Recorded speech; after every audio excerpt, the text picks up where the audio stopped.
বন্ধুরা, আজ আমি আপনাদের এমন একটি কাহিনী শোনাবো যা শুনলে আপনার জীবন পুরো বদলে যাবে এবং আপনার জীবন সুখের, শান্তি ও সমৃদ্ধিতে পরিপূর্ণ হবে। চলুন তাহলে কাহিনী শুরু করা যাক।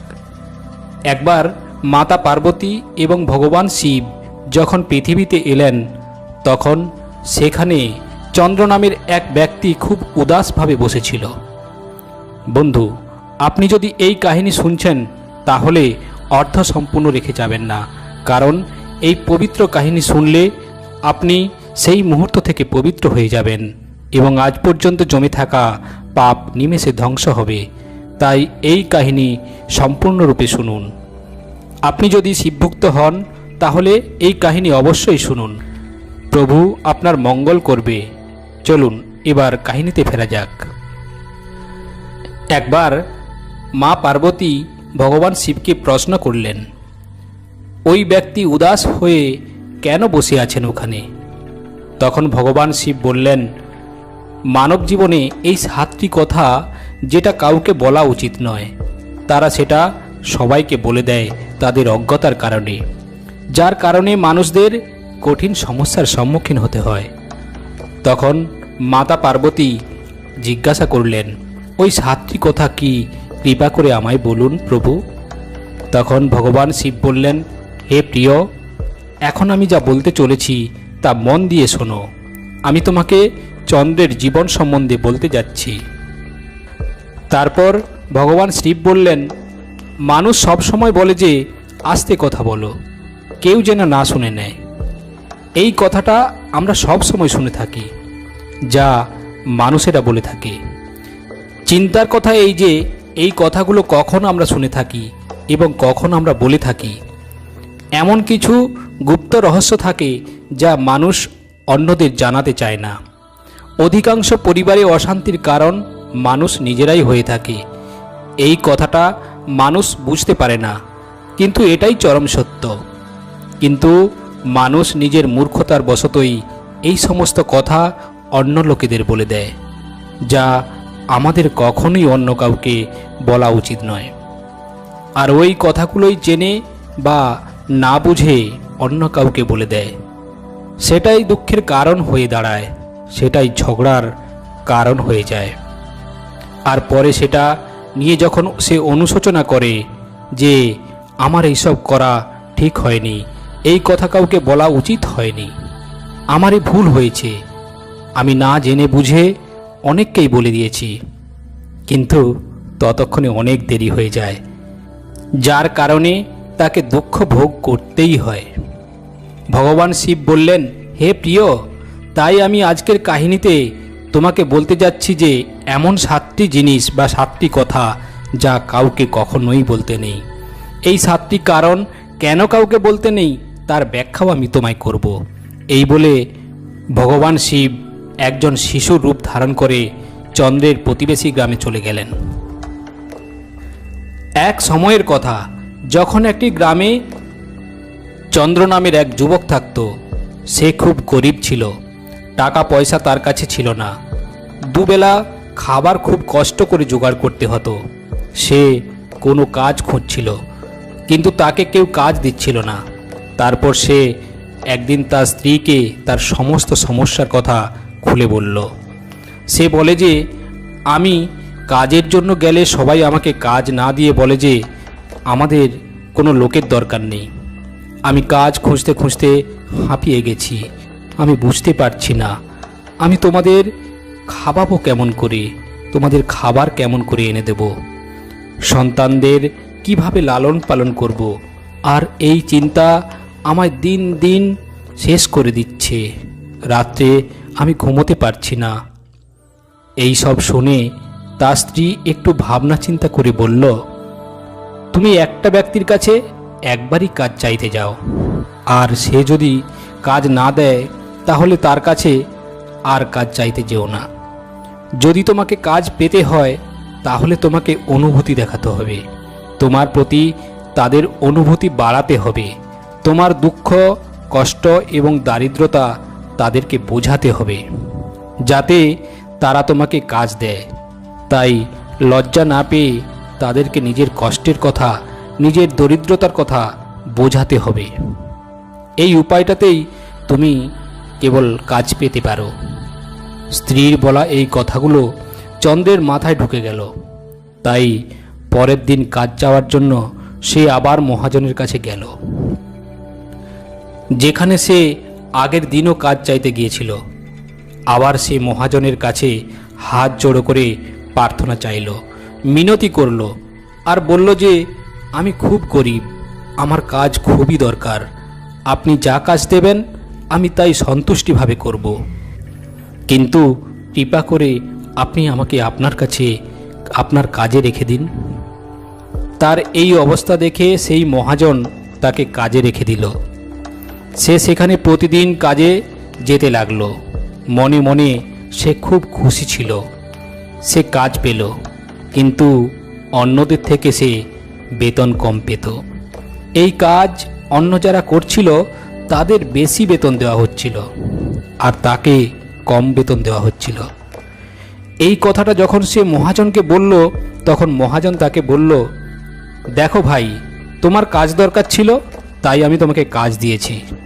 তুমি আমাকে ধন্যবাদ দেওয়ার বদলে আমার উপরে অভিযোগ দিচ্ছ? এটা কি ধরনের তোমার মনুষ্যত্ব? এইসব শুনে চন্দ্র চুপচাপ হয়ে গেল, কারণ কথাটা কোথাও না কোথাও সত্য কথাই ছিল। মহাজন তাকে দরকার অনুযায়ী কাজ দিয়েছিল, তাই মহাজন তাকে তার কাজ অনুসারে বেতন দিত। কিন্তু ধীরে ধীরে এইসব কথা সে তার বন্ধু বান্ধব এবং আত্মীয় পরিজনদের কাছেও বলতে শুরু করলো। সে তাদেরকে বলল যে তার মহাজন কেমন ধরনের মানুষ আর তাকে কত বেতন দেয়। সময় যেতে লাগলো, আর চন্দ্রও খুব মনোযোগ সহকারে কাজ করতে লাগলো। কিন্তু এবার পরিস্থিতি পরিবর্তন হলো। মহাজন চন্দ্রকে দিয়ে অনেক কাজ করায়, কিন্তু অন্যদের থেকে কম বেতন দিত। এই ব্যাপারটা চন্দ্র মনে মনে খুব কষ্ট অনুভব করত। সে সবার থেকে বেশি কাজ করছে, তাও তাকে মহাজন কিনা সবার থেকে কম বেতন দিচ্ছে। এর ফলে তার আত্মবিশ্বাসে প্রচুর ধাক্কা লাগলো। ধীরে ধীরে সে কাজের প্রতি অমনোযোগী হয়ে উঠল। তার মন কাজে লাগলো না। এইভাবে ঘটলে কার মন কাজে লাগবে বলুন? যেখানে মানুষকে তার আত্মবিশ্বাসের সাথে চুক্তি করতে হয়। তাই তাড়াতাড়ি সে কাজ ছেড়ে দিল, আর সে ঘরে বসে বেকার বসে রইল। এখন তার কাছে নিজের সংসার চালানোর টাকা ছিল না, তাই সে তার বন্ধু এবং আত্মীয় পরিজনদের কাছে সাহায্য চাইতে লাগলো।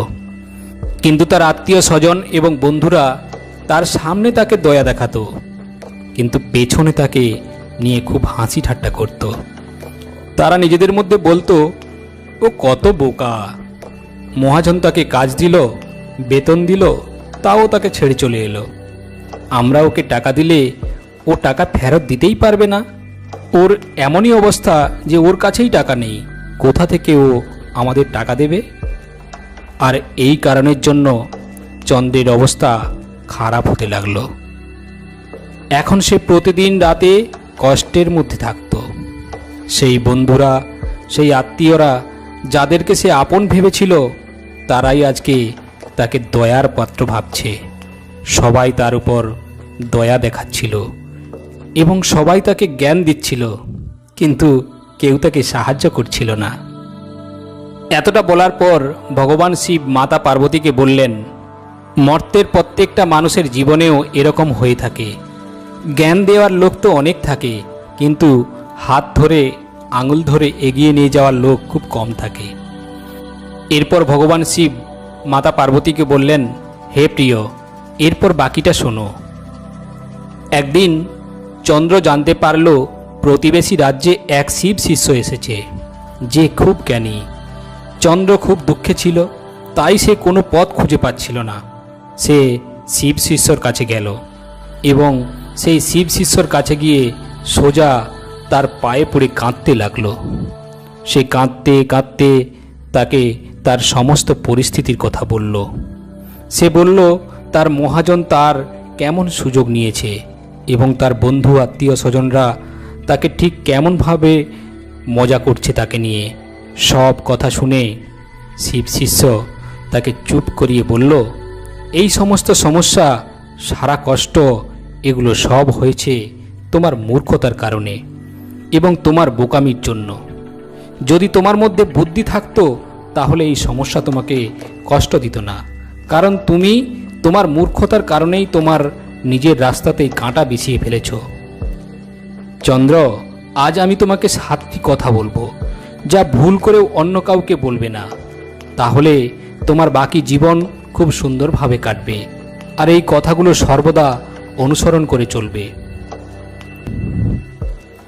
এই বলে শিবশিষ্য বললেন, প্রথম কথা যা কাউকে বলা উচিত নয় সেটা হলো তোমার দুর্বলতা।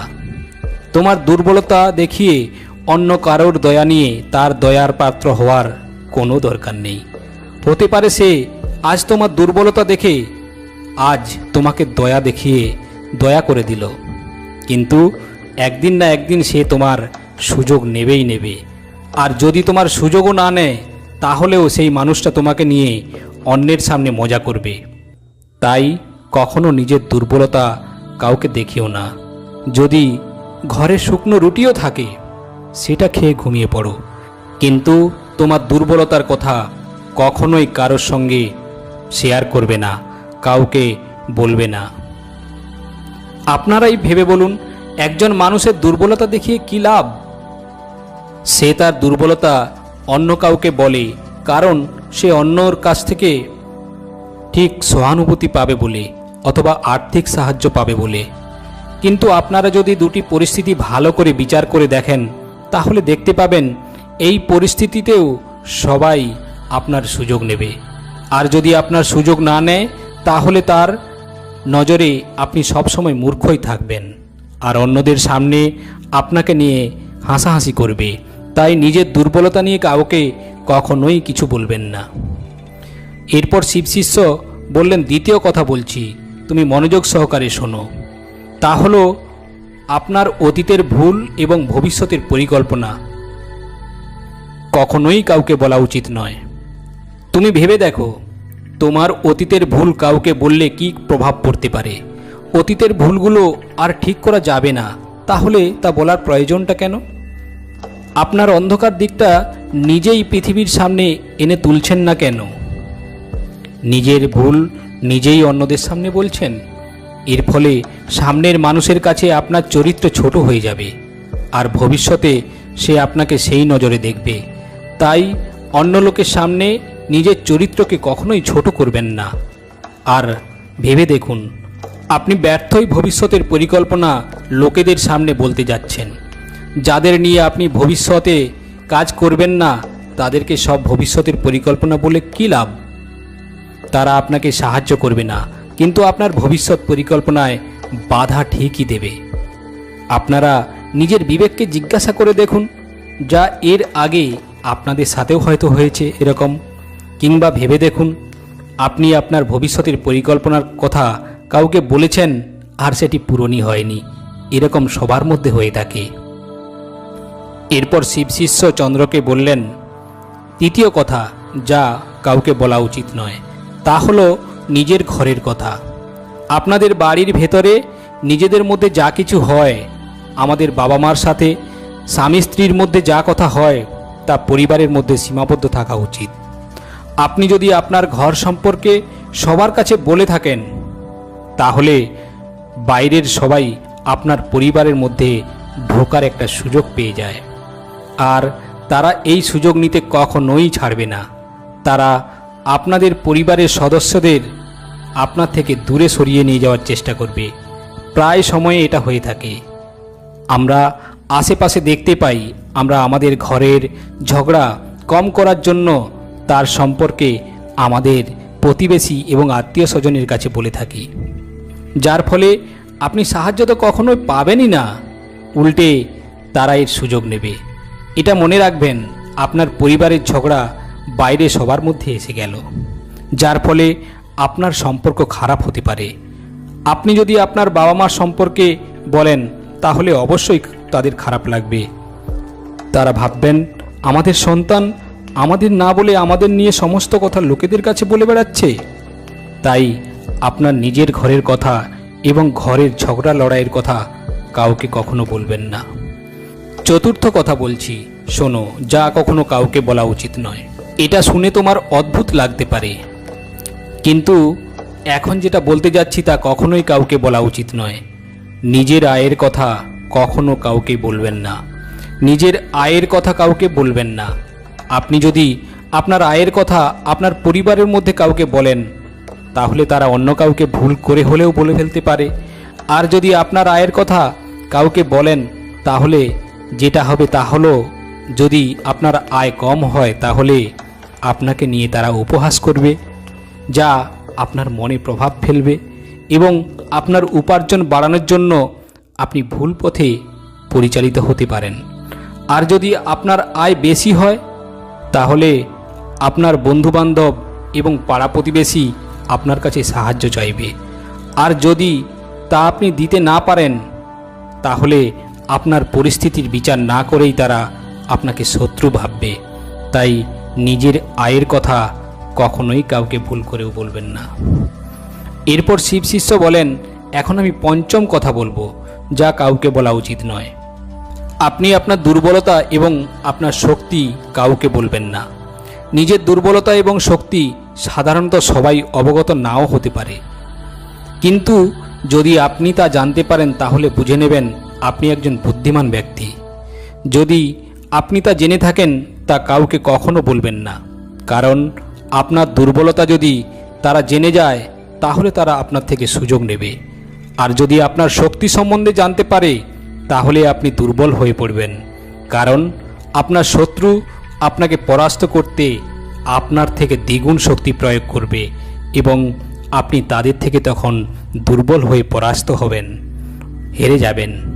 তাই এই দুটি বিষয় কখনোই কাউকে বলবেন না। এখন আমি আপনাকে ষষ্ঠ কথা বলবো, যা কাউকে বলা উচিত নয়। আপনার মিত্র এবং শত্রু সম্পর্কে কাউকে কখনোই বলবেন না। মিত্র এবং শত্রু সম্বন্ধে কাউকে যদি বলে দেন, তাহলে আপনার কঠিন সময়ে, আপনার খারাপ সময়ে আপনার শত্রু আপনার মিত্রের সঙ্গে বন্ধুত্ব করে আপনাকে পরাজিত করবে। তাই এই বিষয়ে কাউকে কখনোই বলা উচিত নয়। এখন আমি আপনাকে সর্বশেষ যে কথাটি বলবো, যা কাউকে বলা উচিত নয়, সেটা হলো, যখন আপনি কাউকে দান করবেন, সেই দান সম্বন্ধে কাউকে কখনোই বলবেন না। যদি আপনি দান করে তা কাউকে বলে দেন বা প্রচার করেন, তাহলে লোকে আপনার প্রশংসা করবে, সবাই আপনার বাহবা জানাবে, আপনার কথা সবাই রাস্তাঘাটে পথে আলোচনা করবে, যা শুনে আপনার মনে অহংকার আসতে পারে। আর অহংকারই তো একজন মানুষের পতনের জন্য যথেষ্ট। তাছাড়া কাউকে দান করে তা যদি বলে দেন, তাহলে সেই দান বিফলে যায়। তাই ভুল করেও কখনো এই কথা কাউকে বলবেন না।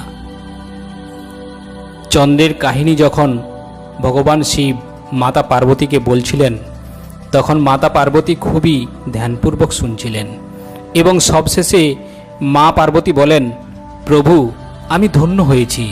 আমি নিশ্চিত এই কথাগুলো যদি মর্তে মানুষ মেনে চলতে পারেন, তাহলে সর্বদা ঘরে সুখ শান্তি বিরাজ করবে এবং তারা সর্বদা জয়ী হবে। এরপর মা পার্বতী ও ভগবান শিব কৈলাসে চলে গেলেন। এই কাহিনীটি এখানেই শেষ হলো।